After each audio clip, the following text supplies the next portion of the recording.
বাবা আমাদের টাকা দিত, পয়সা দিত, আমরা বাজারে যেতাম, কিছু পোশাক আশাক কিনতাম, কিন্তু এইটা ধারণাটা ছিল, কিন্তু আগেই তাদের আপনার বাসাটা মরে গেল, মানে বাবা শেষ হয়ে গেল।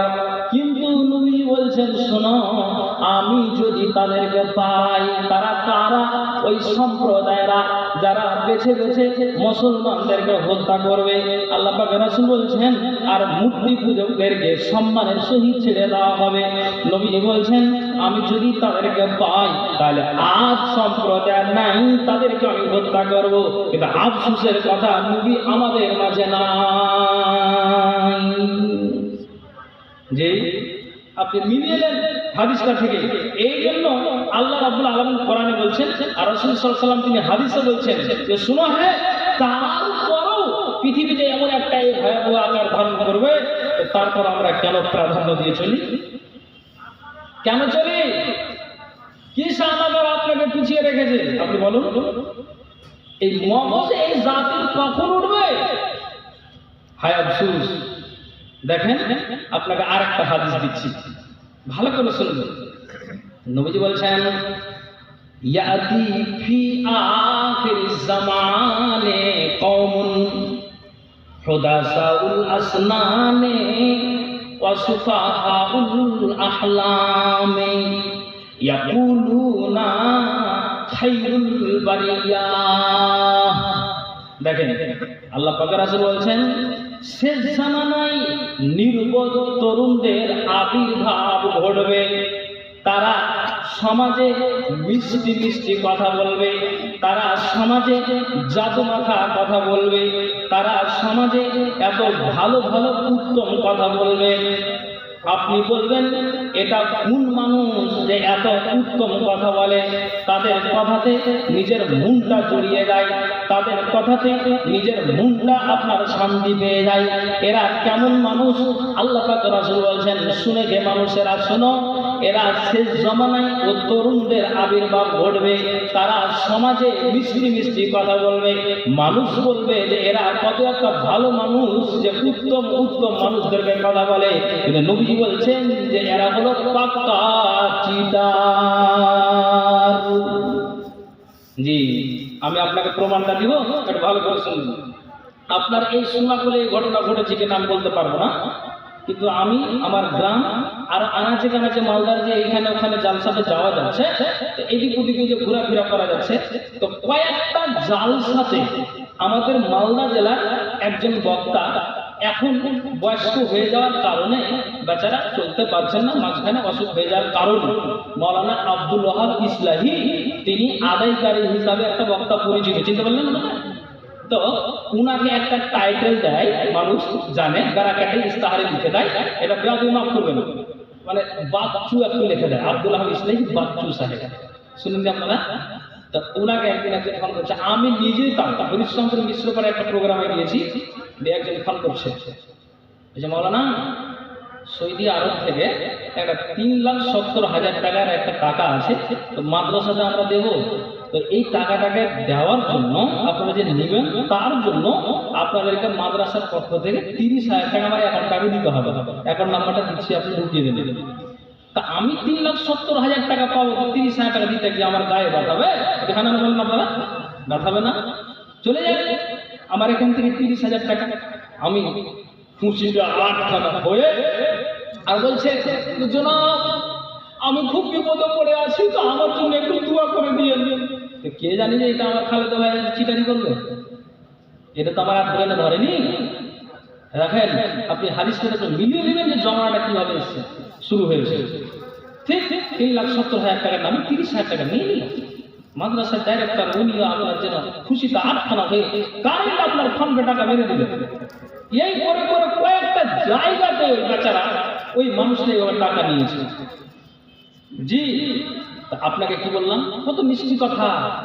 মাওলানা এই গুনাহগার ব্যক্তির জন্য দোয়া করেন, আমি খুব বিপদে আছি, মাদ্রাসায় এরকম দেখলাম যে খুব শোচনীয় অবস্থা, তার জন্য আমি 3,70,000 টাকা দিচ্ছি।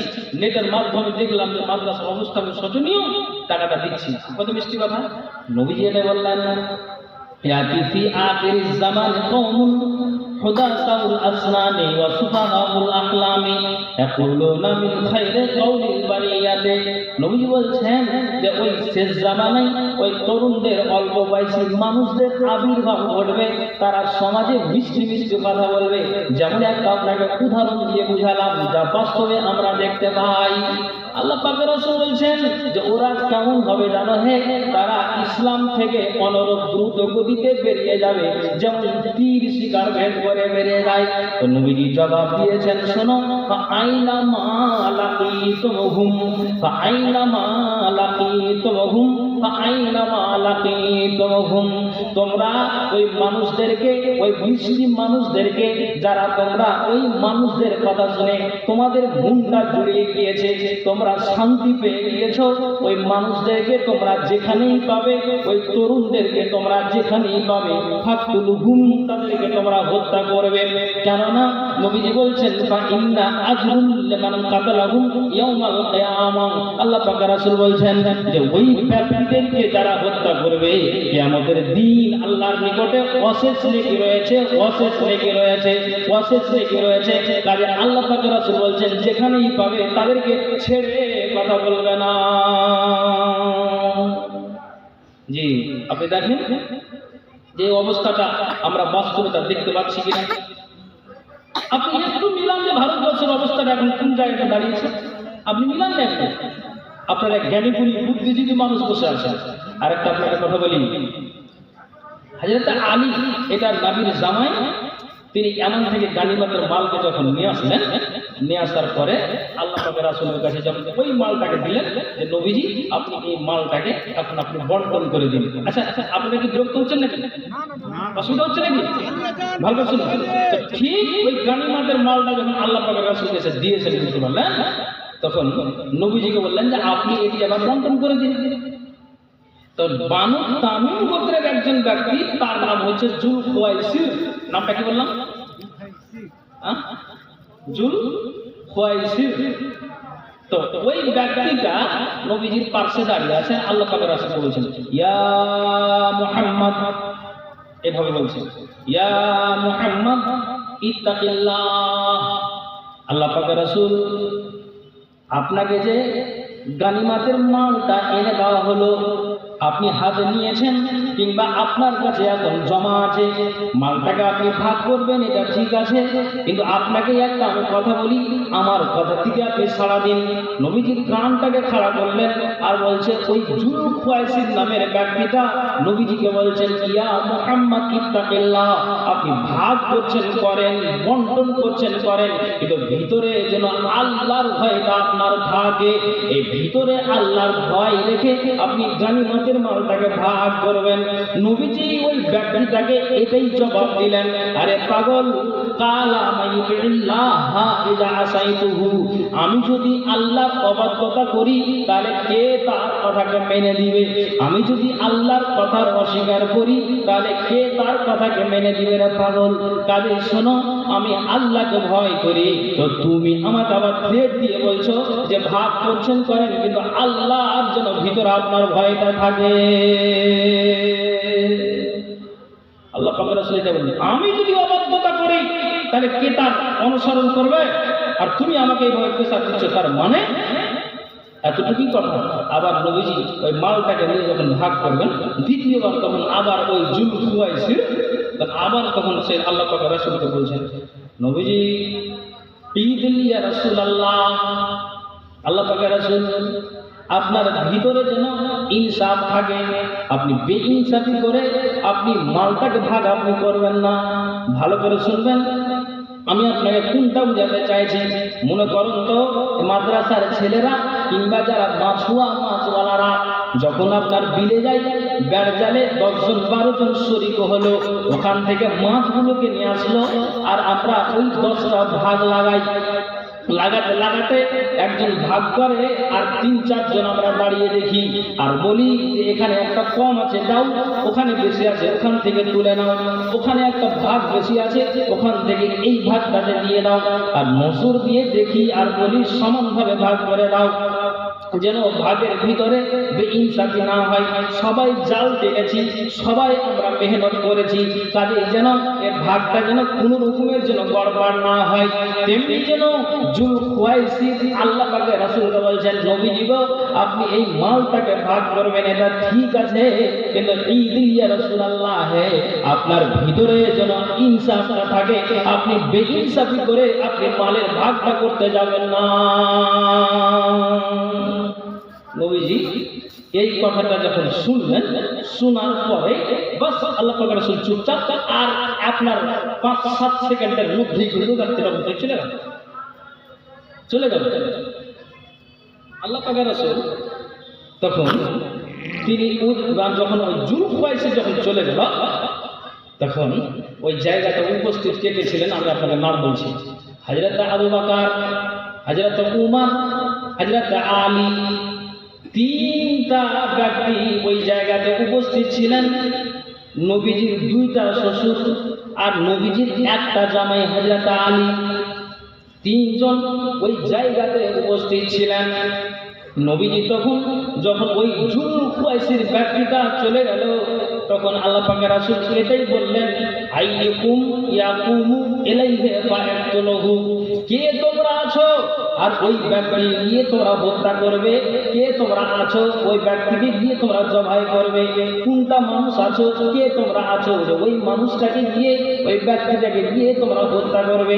হযরত আবু বকর তিনি দাঁড়ালেন, আর দাঁড়িয়ে তিনি বলছেন, আল্লাহ পাকের রাসূল গো আপনি আমাকে ইজাজত দিন, আপনি হুকুম দিন, আপনি অর্ডার দিন, আমি এই আপনার কি করব, আপনার কথা মতে আমি ওই ব্যক্তিটাকে গিয়ে আমি হত্যা করব। আর জাহাবা আবু বকর, আবু বকর তিনি নবীজির কথা শুনে আল্লাহ পাকের রাসূলের কাছ থেকে তিনি বেরিয়ে গেলেন। কেন গেলেন? যে ওই ব্যক্তিটাকে হত্যা করার জন্য, নবীজির কথাটাকে শ্রবণ করার জন্য তিনি বেরিয়ে গেলেন। হযরত আবু বকর গেলেন, যেতে যেতে যেতে যেতে ওই লোকটাকে কোনো একটা জায়গাতে পাওয়া গেল। তো লোকটা যখন ওই লোকটার দিকে হযরত আবু বকর নজর দিলেন, তো ফাওয়াজাবাহু ইউসাল্লাহ, লোকটা আল্লাহর ধ্যানে মগ্ন আছে, লোকটা আল্লাহর ধ্যানে রত আছে, লোকটা এক কথাই নামাজে আপনার জন্য নামাজে রত আছে। হযরত আবু বকর তিনি ওখান থেকে বেরিয়ে গিয়ে ওই লোকটাকে হত্যা করার জন্য যে গেলেন, তো ওই হযরত আবু বকর দেখছেন ফাওয়াজাবাহু ইউসাল্লাহ, লোকটা কিন্তু নামাজে আপনার রত আছে, নামাজে তার ধ্যান আছে। হযরত আবু বকর দাঁড়িয়ে আছে, কি করা যায়, কি করা যায়, কি করা যায়। অনেকক্ষণ চিন্তা ভাবনা করার পরে হাদিস কি বলছে, তাআলা তাহাবা আইয়াতুলাহু, হযরত আবু বকর তিনি হত্যা না করেই তিনি ফিরে গেলেন, হত্যা করলেন না। হত্যা করতে ভয় পেয়ে হযরত আবু বকর তিনি ফিরে গেলেন, নবীজির দরবারে তিনি আসলেন। হযরত আবু বকর নবীজিকে বললেন, এই অবস্থা, এই হালাতে তাকে পেলাম। নবীজি হযরত আবু বকরের কোনো কথার জবাব না দিয়ে দ্বিতীয়বার নবীজি আবার এই শব্দটা উচ্চারণ করছেন, তাআলা আইয়ুকুম ইয়াকুমু ইলাইহি ফায়াকতুলহু, কে তোমাদের ভিতরে আছে ওই লোকটাকে যা গিয়ে তোমরা হত্যা করে দিবে। হযরত আবু বকর, হযরত উমর তিনি বসেছিলেন, দাঁড়িয়ে গেলেন, ফাকামা উমর দাঁড়িয়ে গেলেন আর বলছেন, নবীজি গো আপনি আমাকে অর্ডার দিন, আমি যাব আর ওই গিয়ে আমি লোকটাকে আমি হত্যা করে আসবো। ঠিক যেন হযরত উমর একটা রাগান্বিত মানুষ, কিন্তু রাগতে গেলেও হযরত উমরের যুক্তি আছে, যুক্তিযুক্ত রাগ আছে। যদি একটা কড়া মিজাজের মানুষ হোক না কেন, কিন্তু উমরের রাগটা হলো কিন্তু যুক্তি সম্পন্ন রাগ। হযরত উমর তিনি কিন্তু ওখান থেকে বেরিয়ে গেলেন, আর বেরিয়ে যাওয়ার পরে তিনিও চললেন লোকটাকে হত্যা করার জন্য। তো ঠিক যেন ওই জায়গাতে, যেই জায়গাতে আবু বকর গিয়েছিলেন, ওখানে হযরত উমর পৌঁছিলেন। ফাওয়াজাবাহু ইউসাল্লাহ, ওই লোকটাকে দেখছে যে এখনো আল্লাহর ধ্যানে মগ্ন আছে, তার মানে নামাজে এখনো আপনার রত আছে, আল্লাহর ধ্যানেই লোকটা মগ্ন আছে। উমর চিন্তায় পড়ে গেল, আল্লাহু আকবার, দেখছি যে আল্লাহর ধ্যানে এই ব্যক্তিটা মগ্ন আছে, আর নবীজি এর কথাই বললো যে হত্যা করে দিতে হবে। এখন কি করা যায়? ভালো করে শুনবেন, আপনার কথা ফালতু কথা শোনাই না। তখন ঠিক হযরত উমর রাদিয়াল্লাহু তাআলা আনহু কিছুক্ষণ দাঁড়িয়ে থাকার পরে হাদিস কি বলছে, ফাসানা মিসলামা সানা আবু বাকারিন সুম্মা রাজা। তখন কি করলেন হযরতে উমর রাদিয়াল্লাহু তাআলা আনহু, তিনি কি করলেন, আবু বকরের মতোই করে তিনি ঘুরে গেলেন। তার মানে আবু বকর হত্যা না করেই যে তিনি ফিরেছেন, তেমনি হযরতে উমরও হত্যা না করেই তিনি ফিরে গেলেন। ফিরে যাওয়ার পরে আল্লাহ পাক রাসূলকে বললেন, এই এই অবস্থা দেখে আসলাম যে আল্লাহর ধ্যানে মগ্ন আছে। তিনি হযরতে উমরের কথা তো তিনি জবাব না দিয়ে তৃতীয়বার আল্লাহ পাক রাসূল বলছেন, কে আছে যে তাকে যাবে আর তোমরা হত্যা করবে? হযরতে আলী, ফাকালা আলীউন আনা, তিনি দাঁড়িয়ে গেলেন আর বলছেন যে হ্যাঁ নবীজি আমি যাব। তো নবীজি যেই কথাটা হযরতে আলীকে বললেন, হযরতে আবু বকরকে বলেননি। যেই কথাটা হযরতে উমরকে তিনি বলেননি।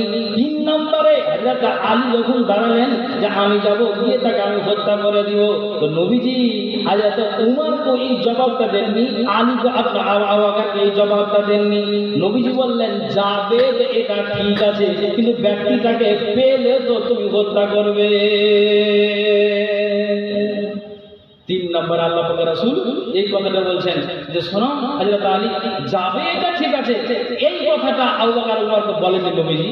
হযরত আলী বলেন যাবে এটা ঠিক আছে, তাকে পেলে তো এতটুকু কথা বললেন।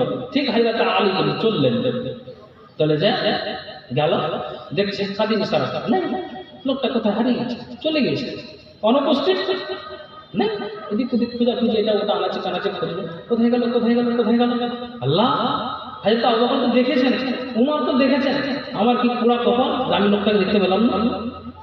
বাস তখন চলে আসলাম হযরত আলী। ভালো করে শুনেন, আমি আপনাকে বলছি যে পৃথিবী কত বড় একটা ভয়াবহ আকার ধারণ করবে, যে আল্লাহ পাক রাসূল তিনি ভয়াবহ জাতির ভবিষ্যৎবাণী দিয়ে গিয়েছেন। ঠিক তেমনি হযরত আলী যখন ফিরে আসলেন, তখন নবীজি 3 নম্বরের বেলায় তখন জবাব দিচ্ছেন, আবু বকর শোনো, উমর তুমি শোনো, আলী তুমি শোনো। এবার 3 জনকে বলছি কান খুলে শোনো, তোমাদেরকে এবার জবাবটা দিচ্ছি। কি জবাবটা শোনো, যে যদি লোকটা নামাজের অবস্থায় ছিল, যদিও আল্লাহর ধ্যানে মগ্নই ছিল, তো শোনো, যদি ওই ব্যক্তিটাকে হত্যা করা হতো, লোকটাকে যদি জবাই করে দেওয়া হতো, লোকটাকে দুনিয়া থেকে যদি শেষ করে দেওয়া হতো, তো লাহু মাখতালাফা ইসলামে মিন উম্মতি, পৃথিবীতে মতবিরোধ কি জিনিস, ঝামেলা কি জিনিস, এটা পৃথিবী থেকে কিয়ামত পর্যন্ত মুছে যেত। একবার জোরে বলুন তো সুবহানাল্লাহ। আল্লাহ পাক রাসূল বলছেন, শোনো, যদি লোকটাকে ওখানেই যদি হত্যা করে দেওয়া হতো, তাহলে পৃথিবীতে ঝামেলা থাকতো না, ঝামেলাটা মুছে যেত, ঝামেলাটা শেষ হয়ে যেত, কিয়ামত পর্যন্ত আর মানুষের ভিতরে মতবিরোধ থাকতো না। বর্তমানে ভারতবর্ষে পশ্চিমবঙ্গের মাটিতে আপনার যে এই আপনার মুর্শিদাবাদ জেলাতে বাবরি মসজিদকে নিয়ে আপনার ঝামেলা চলছে, কেউ বলছে কেন করো, আর কেউ বলছে করে দিতে হবে। এইরকম যে একটা মতবিরোধ এখন শুরু হয়েছে বা করে যায়, এই ধরনের আরো বিভিন্ন প্রকারের আমাদের ভিতরে মতবিরোধ হয়। তা আল্লাহ পাক রাসূল বলছেন যে শোনো, যদি ওই লোকটাকে হত্যা করে দেওয়া হতো, তাহলে পৃথিবীতে ঝামেলা কি জিনিস, মতবিরোধ কি জিনিস, এটা আর পৃথিবীতে থাকতো না। বুঝতে পারলেন? তখন আল্লাহ পাক রাসূল বললেন, শোনো, বনি ইসরাইলের কওমেরা তারা ৭১ দলে বিভক্ত হয়েছে, আর আমার উম্মতেরা হবে কততে? ৭৩ দলে বিভক্ত। দেখেন মতবিরোধ আমার আপনার সাথে হচ্ছে কি হচ্ছে না? হচ্ছে। আল্লাহ পাক রাসূল তিনি স্পষ্ট হাদিসে বলে দিয়েছেন যে তারা হয়েছিল বিভক্ত ৭১ দলে, আর আমার উম্মতেরা কত হবে? ৭৩ দলে। নবীজি বলেছেন কুল্লাহা ফিন্নার, সবগুলো আল্লাহর জাহান্নামে যাবে ইল্লা ওয়াহিদাতান ওয়াহিয়াল জান্নাহ, কিন্তু একটি ব্যতীত, সেটি হলো একটি ঐক্যবদ্ধ দল। তাহলে আপনি নিয়ম যে নবীজি বলে দিয়েছেন, আর আমার আর আপনার সাথে এরকম আচরণটা হচ্ছে কি হচ্ছে না, আমরা বাস্তবে দেখতে পাচ্ছি কি পাচ্ছি না। তো নবীজি যখন বলে দিয়েছেন যে পৃথিবী এইভাবে একটা ভয়াবহ আকার ধারণ করবে, তারপরেও কেন আমরা এই পৃথিবীকে প্রাধান্য দিয়ে চলি? আপনি বলুন, আপনাকে আমি এটাই বোঝাতে চাইছি। আর আপনি শুনবেন কি পৃথিবীর অবস্থাটা কেমন হবে, আপনি ভালো করে বুঝতে পারবেন।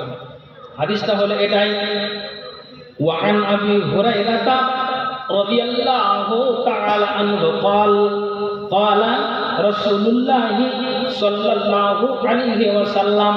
আবু হুরায়রা থেকে বর্ণিত, নবীজি বলছেন, ওয়াল্লাযী নাফসি বিয়াদিহি, সেই মহান সত্তার কসম যার হাতে আমার জান রয়েছে, সেই মহান সত্তার কসম যার হাতে আমার আত্মা রয়েছে, সেই মহান সত্তার কসম যার হাতে আমার প্রাণ রয়েছে, আমি তার কসমকে বলছি, লা তাযহাবু দুনিয়া, দুনিয়া কতদিন পর্যন্ত ধ্বংস হবে না, দুনিয়া কতদিন পর্যন্ত ধ্বংস হবে না, দুনিয়া কতদিন পর্যন্ত হালাক হবে না, দুনিয়া কতদিন পর্যন্ত নিঃস্ব নাবুদ হবে না, কতদিন পর্যন্ত। নবীজি বলছেন, হাত্তা ইয়ামুররা রাজুলু আলাল কবরি ফায়াতামাররাগু আলাইহি ওয়া ইয়াকুলু ইয়া লাইতানি কুনতু মাকানা সাহিব হাযাল কবরি ওয়া লাইসা বিহি দীনু ইল্লাল বালাউ। দেখেন পৃথিবী কি একটা ভয়াবহ আকার ধারণ করবে তা আমি আপনাকে বোঝাচ্ছি। মনে করো যে শ্রীপুর সোনাপুর, শ্রীপুর সোনাপুর, ভালো শুনবেন। এখন মনে করে এখান দিয়ে কোনো মানুষ জালসা শেষ করার পরে চলে যাচ্ছে, যেতে যেতে যেতে বাম দিকে বা ডান দিকে কোনো একটা কবরস্থান পেয়েছে, আর কবরস্থানটা যখনই পেয়েছে তখন ওখানে কিন্তু বেচারা দাঁড়িয়েই বলে গেল, ওরে সুবহানাল্লাহ, এখানে আমার দাদি মোটামুটি 50 বছর হয়ে গেল মরেছে। মানে ওখানে গিয়ে মানে ধারণা করছে, চিন্তা করছে, দাদিকে তো মাটি দিতে পাইনি, কিন্তু আমার বাপ বলেছে এতদিন অমুক সালে মারা গিয়েছে, তো রাত্রি 12টার সময় তো দাঁড়িয়ে আছে, খুব খেয়াল করে শুনেন।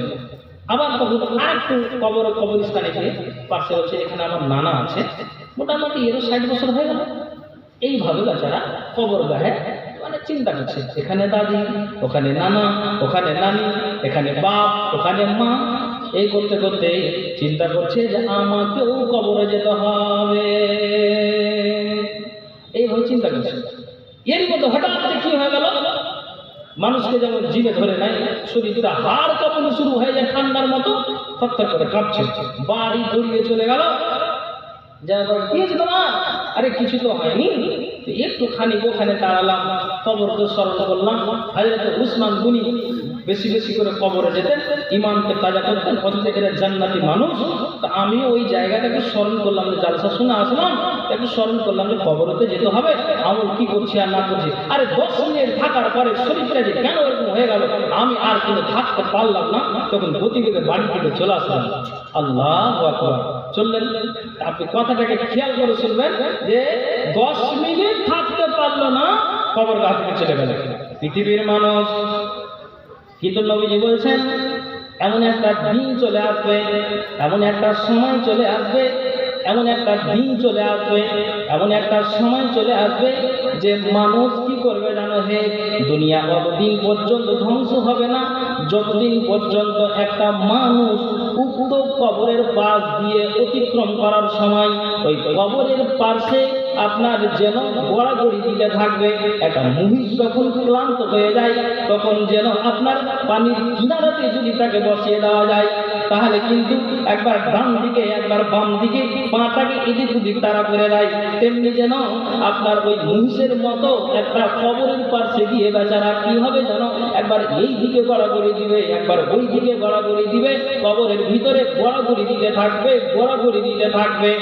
আর আর এটাই ভাষা ব্যবহার করবে, আল্লাহ আমার 50 বছর আগে আমার দাদি মারা গিয়েছে, ওই কবরে এই হতভাগার কেন কবর হয়নি রে আল্লাহ। আল্লাহ ওই কবরে আমার 60 বছর হয়ে গেল, আমার নানা মারা গিয়েছে আল্লাহ, তো ওই 60 বছর আগে এই সোনাগুল শ্রীপুরের মানুষটার কেন কবর হয়নি রে আল্লাহ।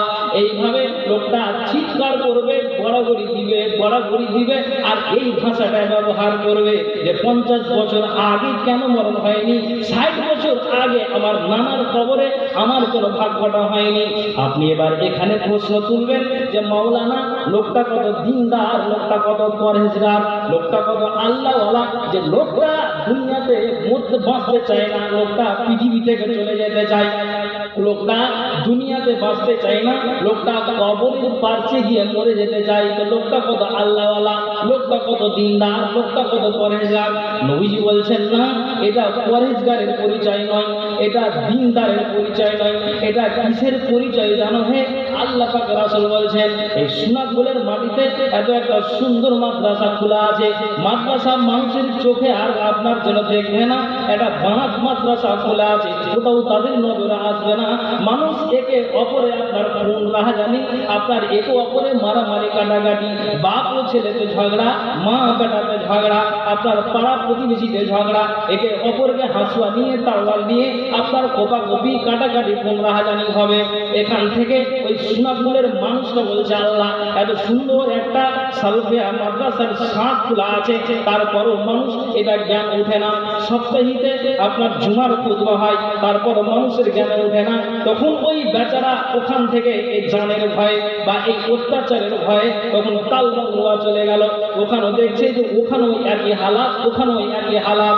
আপনার ওখান থেকে তখন ওই বেচারা আবার আপনার চলে গেল আপনার জন্য ওইখান থেকে আপনার বলছে চলে যায় মালদা জেলা পার করে যদি কাটিহারে আমি শান্তিটা পাই, তো দেখছি যে ওখানে আরো বিহারের মানুষেরা আরো যেন আপনার হইচই শুরু করে দিয়েছে, কোনখানে যাবে কোনখানে যাবে আর কোনখানে নিজের আত্মাটাকে শান্তি দিবে, এখানে ওখানে এখানে ওখানে দৌড়াদৌড়ি করবে দৌড়াদৌড়ি করবে।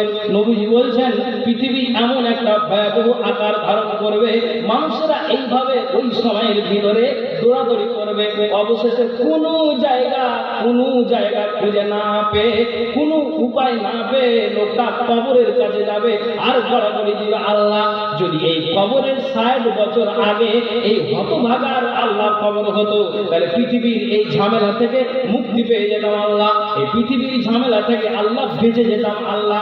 বেলডাঙ্গার মাটিতে এই মসজিদকে নিয়ে ঝামেলা চলছে আল্লাহ, এই বিশৃঙ্খলা জিনিসগুলো আমার কপালে ঝুলতো না আল্লাহ। তো হতভাগার কেন 60 বছর আগে মরণ হয়নি, এটাই আপনার কবরের পাশে কাঁদবে আর গড়াগড়ি দিয়ে এই ভাষাটাই ব্যবহার করবে। আল্লাহু আকবার। আপনি দেখেন অবস্থাটা কি পৃথিবীর, আপনি দেখুন মিলান হচ্ছে কি হচ্ছে না, সারা পৃথিবীতে এরকম এখন দুর্দশা শুরু হয়ে গেছে। আসলে এটা ইমানের পরিচয় নয়, দুনিয়ার মুসিবত থেকে বাঁচার জন্য গড়াগড়ি দিব কবরে। আল্লাহ যদি এটা আগে মন হইত না এই ঝামেলা টোটাল থাকতো না। সুবহানাল্লাহ, মাথায় উঠলো। আমি আপনাকে এটাই বোঝাতে চাচ্ছি যে আল্লাহ পাক রাসূল তারপরও কেন আমরা এই পার্থিব জীবনকে প্রাধান্য দিয়ে চলি, কেন আমরা এই পার্থিব জীবনকে প্রাধান্য দিয়ে চলি? আল্লাহু আকবার। মুসলিম সমাজ একটু চিন্তা করতে হবে। আপনি শুনুন আল্লাহ পাক রাসূল বলছেন কি, ওয়া আন আবি সাঈদ আল-খুদরি রাদিয়াল্লাহু তাআলা আনহু قال قال رسول الله সাল্লাল্লাহু আলাইহি ওয়াসাল্লাম, আবু সাঈদ খুদরি থেকে বর্ণিত নবী মুহাম্মদুর রাসূলুল্লাহ পর্যন্ত সাল্লাল্লাহু আলাইহি ওয়াসাল্লাম নবীজি বলছেন লা তাকুমুস সাআত, দেখেন লা তাকুমুস সাআত, কিয়ামত কতদিন পর্যন্ত হবে না, কিয়ামত কতদিন পর্যন্ত হবে না, কিয়ামত কতদিন পর্যন্ত হবে না, কতদিন পর্যন্ত হবে না? নবীজি বলছেন হাত্তা তাকাল্লামা সিবাউল ইনসা, যতদিন পর্যন্ত মানুষ পশুর সঙ্গে কথা না বলেছে। এমন একটা দিন আসবে, এমন একটা সময় চলে আসবে যে মানুষ হিংস্র প্রাণীর সাথে কথা বলবে, মানুষ হিংস্র প্রাণীর সাথে আপনার জন্য কথা বলবে। আমি এখন বক্তব্য রাখছি, আপনারা আমার ভাষাটাকে স্পষ্ট বুঝতে পারছেন যে মাওলানা এরপর কি বলছেন, তারপর কি বলবেন, তারপর কি বলবেন। আপনি আমি বাঙালি মানুষ, আমার ভাষাটা বুঝতে আপনার কষ্ট হয় না, তেমনি নবীজি বলছেন এমন একটা দিন চলে আসবে, এমন একটা সময় চলে আসবে যে ওই হিংস্র প্রাণী মানুষের সাথে কথা বলবে, মানুষ ওই হিংস্র প্রাণীর কথা বুঝতে পারবে, আপনিও তার কথা আপনি বুঝতে পারবেন। একে অপরে হিংস্র প্রাণীর সাথে মানুষ কথা বলবে। নবীজি বলছেন হাতের চাবুক মানুষের সাথে কথা বলবে।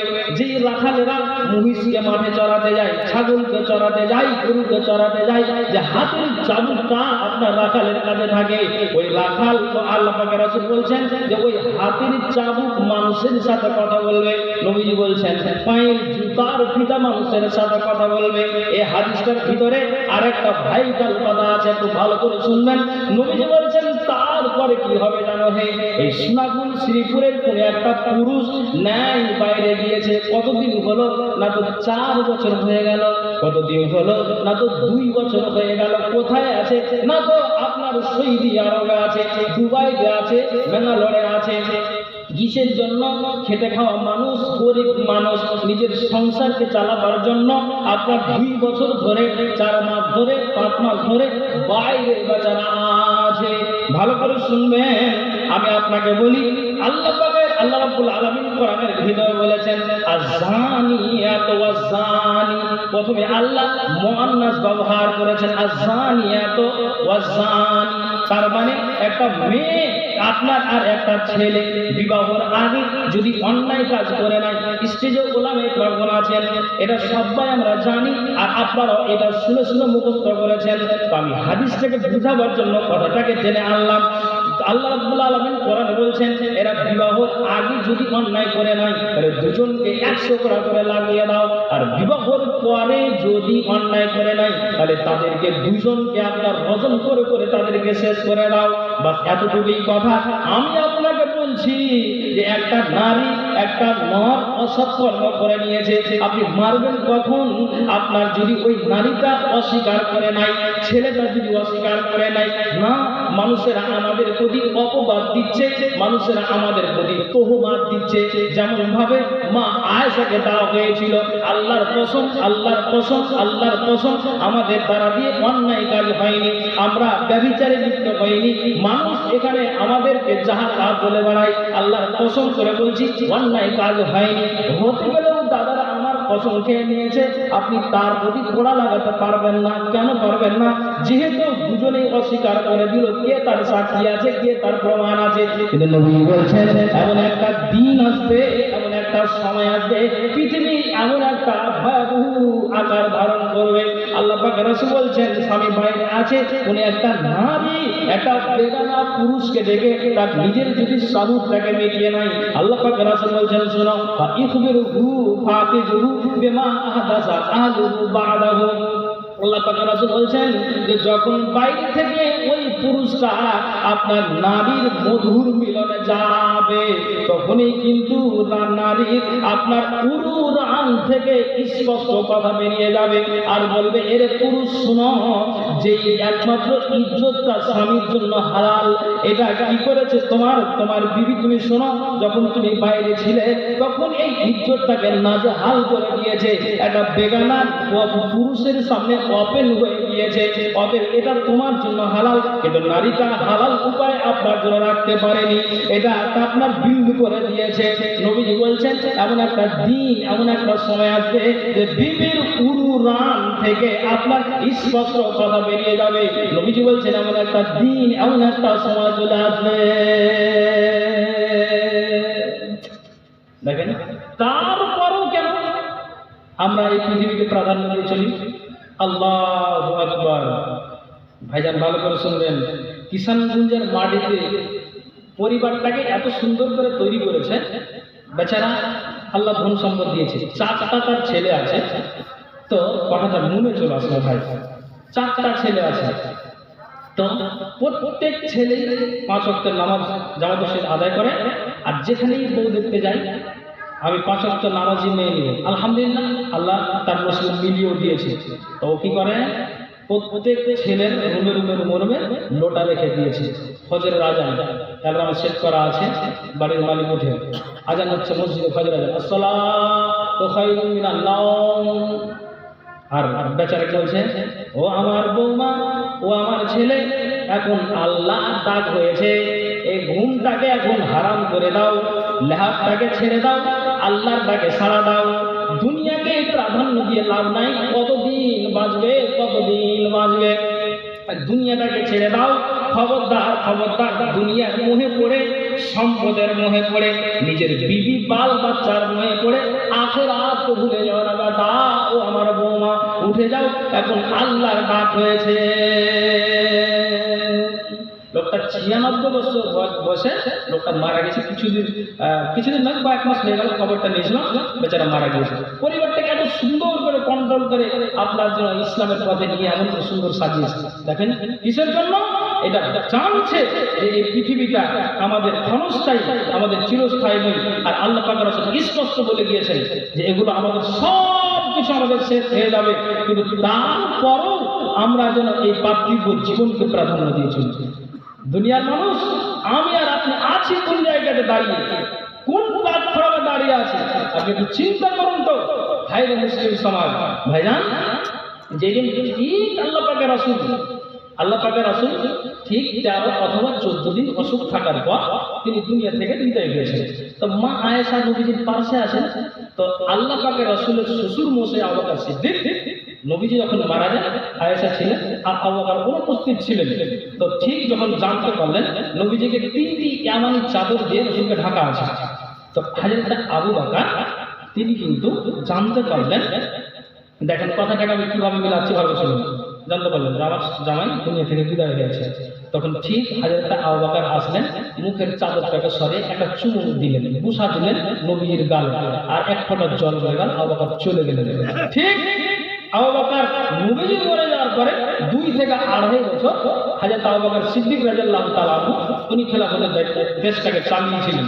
তো ঠিক যখন নবীজি হযরত আবু বকর সিদ্দিকের ক্রমে ক্রমে শারীরিক অবস্থাটা অবনতি হলো, তখন পুরো যারা ভাবছে যে আল্লাহ হযরত আবু বকর এমনি অসুখ হয়েছে, একটা সামান্য শোনা বলে কোনো যদি হাতুড়া ডাক্তারের কাছে যাওয়া যায় তাহলে আবু বকরের শরীরটা ভালো হয়ে যাবে।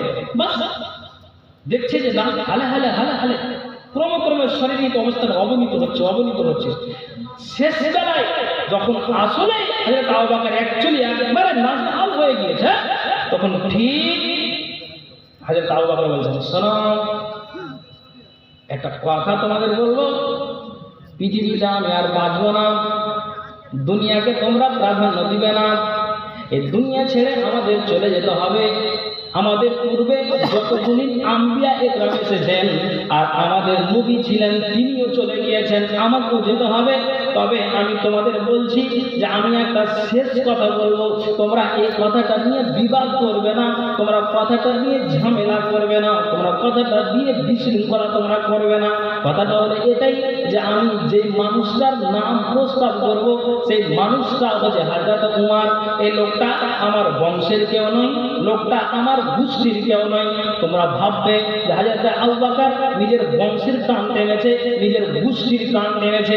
তা আমি বলছি এটা আমার গোষ্ঠীর নয়, এটা আমার বংশের নয়। আমি মরে যাওয়ার পরে এটা মনে করিও, এটা আমি আদেশ দিয়ে যাচ্ছি যে হযরত উমরকে তোমরা এই খেলাফতের দায়িত্বটা দিও। হযরত আল্লাহ পাকের রাসূলের জাফর শ্বশুর আবু বকর তিনি এটা বলেছিলেন। এখন আমি আপনাকে বলি, এই কথাটা বলার পরে হযরত আবু বকর তিনি মা আয়েশার কাছে গেলেন, আর মা আয়েশাকে গিয়ে তিনি বলছেন যে বেটি একটা কথা বলো তো, আমি এটা তোমাকে জানতে চাইছি, এটা তোমাকে আমি বলতে চাইছি যে নবীজির পাশে তুমি ছিলে যখন আমার জামাই মারা যায়, তো বলো তো আল্লাহ পাকের রাসূলকে কয়টা কাপড়ে কাফন দেওয়া হয়েছে, নবীজিকে কয়টা কাপড়ে কাফন দেওয়া হয়েছে। তখন মা আয়েশা যখন এই কথাটা নবীজির কথাটাকে আল্লাহ পাকের রাসূলের শ্বশুর আবু বকর স্মরণ করিয়ে দিলেন, আয়েশার চোখ দিয়ে জল বয়ে গেল যে আমার এখন স্বামীর কথাটা মনে আসলো। আমার আব্বা আমাকে বলল, কেন বলছি বেটি তুমি শোনো, আমি 2 থেকে 2.5 বছর আমি এমন ভাবে আমি দেশটাকে চালিয়েছি, আমি আমার প্রজাদেরকে নিয়ে আমি যেন পরামর্শ করেছি, কোরআন হাদিসকে গবেষণা করেছি। আমি কোরআন খুলে দেখলাম, এটা যদি কোরআনে আমার না মিললো তো হাদিসকে দেখলাম, হাদিস যদি না মিললো তা আমি কি করেছি প্রজাদেরকে নিয়ে আমি যেন আলোচনা করেছি কোনটা করলে ভালো হয়। এক কথাই নবীজির বাইরে আমি চলে যাই বেটি, দুনিয়াটা চিরস্থায়ী নয়, দুনিয়াকে প্রাধান্য দিয়ে লাভ নয়। কত পাক্কা ইমানদার মানুষ যে আবু বকরের কথা আল্লাহ পাক রাসূল বলে দিয়েছেন যে আবু বকর শোনো, তুমি জান্নাতি শুধু নয়, তুমি কি হবে জান্নাতের তুমি নেতা হবে। উমর এবং আবু বকর যারা বুড়ো হয়ে মারা যায়, তারপরও কত এই জান্নাতি মানুষ পাক্কা ইমানদার মানুষ মা আয়েশাকে বলছেন যে নবীজিকে কয়টা কাপড়ে কাফন দেওয়া হয়েছে। এটা কথার মানে আমি কেন বলছি আপনি জানেন? বলছে 3টা কাপড়ে আল্লাহ পাক রাসূলকে কাফন করানো হয়েছে। তখন আবু বকর বললেন, বেটি শোনা, এটা এই জন্য বললাম যে এতদিন আমি বেঁচে আছি, নবীজির বাইরে চলিনি, এতদিন বেঁচে আছি, নবীজির কথার